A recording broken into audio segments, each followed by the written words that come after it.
সারাদিনের খবর নিয়ে আমাদের নিয়মিত আয়োজন আজ সারাদিন, সঙ্গে আছে ইমদাদুল হক।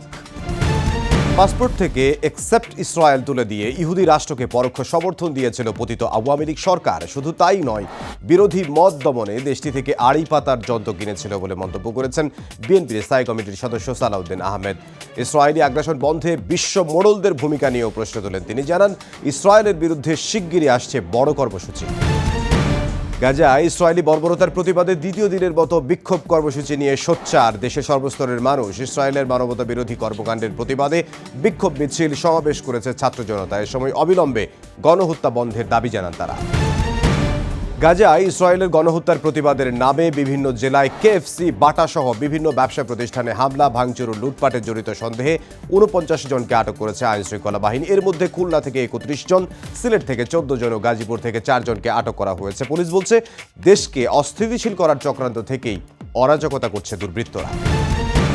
আন্তর্জাতিক অপরাধ ট্রাইব্যুনালের chief prosecutor advocate Tajul Islam বলেছেন, জুলাই গণহত্যার বিচার করতে সক্ষম বাংলাদেশ, তা হেগের আন্তর্জাতিক অপরাধ আদালতে যাওয়ার প্রয়োজন হবে না। তবে আইসিসি সহযোগিতা করতে চাইলে স্বাগত জানানো হবে। এই মামলার তদন্তের অগ্রগতি জানাতে ট্রাইব্যুনালে আসেন গুমের শিকার বেশ কয়েকজন ভুক্তভোগী। বিচারের অগ্রগতিতে সন্তোষ প্রকাশ করেন তারা।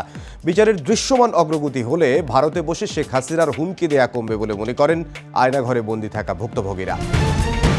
প্রবাসীদের ভোট কোন পদ্ধতিতে নেওয়া হবে, প্রক্সি নাকি অনলাইন ভোটিংয়ে, তা নির্ধারণে দিনব্যাপী কর্মশালা করেছে নির্বাচন কমিশন। মতামত নেওয়া হচ্ছে নির্বাচন ও প্রযুক্তি বিশেষজ্ঞ এবং বিভিন্ন দেশের কূটনীতিকদের। সিইসি জানান, আগামী নির্বাচনে প্রবাসীদের ভোটাধিকার নিশ্চিতে প্রতিশ্রুতিবদ্ধ কমিশন। চৈত্র সংক্রান্তি ও পহেলা বৈশাখ ঘিরে নিরাপত্তা ঝুঁকি নেই বলে জানিয়েছেন স্বরাষ্ট্র উপদেষ্টা জাহাঙ্গীর আলম চৌধুরী। বলেন, পহেলা বৈশাখে রমনার বটমূল, ধানমন্ডির রবীন্দ্র সরোবর সহ সারা দেশে কঠোর অবস্থানে থাকবে আইনশৃঙ্খলা বাহিনী। পরে সংস্কৃতি উপদেষ্টা জানান, চারুকলা থেকে বের হওয়া মঙ্গল শোভাযাত্রার নাম পরিবর্তন হবে কিনা এ বিষয়ে ১০ এপ্রিল সিদ্ধান্ত জানাবে ঢাকা বিশ্ববিদ্যালয়। এবার ক্ষুদ্র নৃগোষ্ঠী সহ সব জাতিগোষ্ঠীকে নিয়ে নববর্ষ উদযাপন করা হবে বলেও জানান মোস্তফা সরোয়ার ফারুকী। নারায়ণগঞ্জের অর্থনৈতিক অঞ্চলে ১০,০০০ বর্গমিটারের প্লট কেনার মধ্য দিয়ে বিনিয়োগের সূচনা করল সুইডিশ কোম্পানি লিলর্ন। বিনিয়োগ সম্মেলনের দ্বিতীয় দিন মঙ্গলবার সকালে ওই অঞ্চল পরিদর্শন করে প্রতিষ্ঠানটির কর্মকর্তারা তাৎক্ষণিক চুক্তি সই করেছেন। এদিন চীন, জাপান, যুক্তরাষ্ট্র সহ বিভিন্ন দেশের ৩৬ বিনিয়োগকারী অর্থনৈতিক অঞ্চল পরিদর্শন করে বলেন, সরকার প্রতিশ্রুতি রাখলে এখানে বড় বিনিয়োগের সম্ভাবনা রয়েছে। ১২০ মেট্রিক টনের বেশি ত্রাণ ও চিকিৎসা সামগ্রী নিয়ে মিয়ানমারের উদ্দেশ্যে চট্টগ্রাম ছেড়েছে নৌবাহিনীর জাহাজ সমুদ্র অভিযান। বন্দরে উপস্থিত ছিলেন নৌবাহিনী প্রধান অ্যাডমিরাল এম নাজমুল হাসান। মানবিক এই সহায়তা দ্বিপাক্ষিক সম্পর্কে ভিন্ন মাত্রা দেবে বলে মনে করেন তিনি। আগামী জুন নাগাদ সার্বিক মূল্যস্ফীতি ৮.৫% নিচে নেমে আসার পূর্বাভাস দিয়েছে আন্তর্জাতিক মুদ্রা তহবিল IMF। বাংলাদেশকে দেয়া ঋণের চতুর্থ ও পঞ্চম কিস্তির অর্থ ছাড়ের আগে শর্ত পূরণে কতটা এগিয়েছে তা যাচাই করতে বর্তমানে সংস্থাটির প্রতিনিধি দল ঢাকায় অবস্থান করছে। জুনের মধ্যে মূল্যস্ফীতি ৭ থেকে ৮% মধ্যে রাখতে কাজ করে চলেছে বাংলাদেশ ব্যাংক ও অর্থ মন্ত্রণালয়।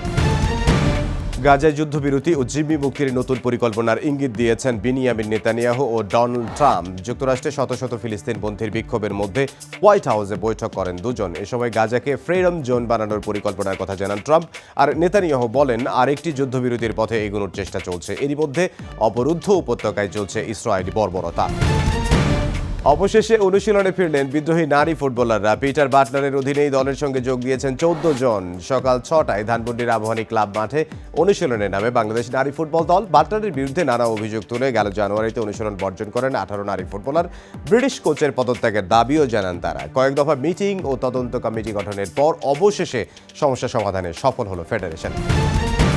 এই ছিল আজ সারাদিনে। দেখা হবে আগামীকাল।